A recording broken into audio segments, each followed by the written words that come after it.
En marge du symposium franco-africain de cancérologie organisé à Paris, des pays africains ont exprimé leur intérêt pour l'expérience marocaine en matière de construction et de conception des centres-régions de traitement du cancer. Je suis très heureux que le Maroc soit associé à cette initiative très importante qui réunit les plus grands chercheurs, praticiens, scientifiques qui aujourd'hui travaillent sur le cancer et qui sont en congrès à Paris, à la fois pour faire un état des lieux sur le continent africain et surtout faire se rencontrer, échanger les grands maîtres, les grandes voix et les scientifiques les plus crédibles et les plus expérimentés dans la lutte contre cette maladie.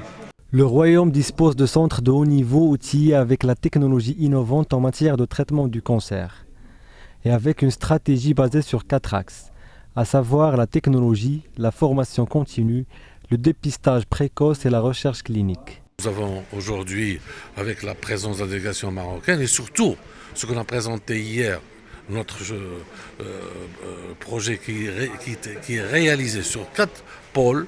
Le premier pôle, c'est la technologie. Le deuxième pôle qui est très important, les gens n'y croient pas, c'est la formation du personnel.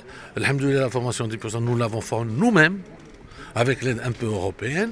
Et ce qui était innovant avec l'aide européenne, surtout française, c'est la clinique Sainte-Catherine et la clinique l'Institut Curie, c'est qu'eux viennent chez nous et nous on part chez eux pendant 22 ans. Et aujourd'hui, c'est un exemple. Et parmi les pays intéressés par l'expérience marocaine figurent le Sénégal, le Gabon et le Congo. Je pense que la plus remarquable pour moi est la communication d'ordre général donnée par M. André Azoulay, qui est un conseiller de Sa Majesté le Roi du Maroc sur l'humanisme nécessaire, l'éthique dans la perception des innovations en général.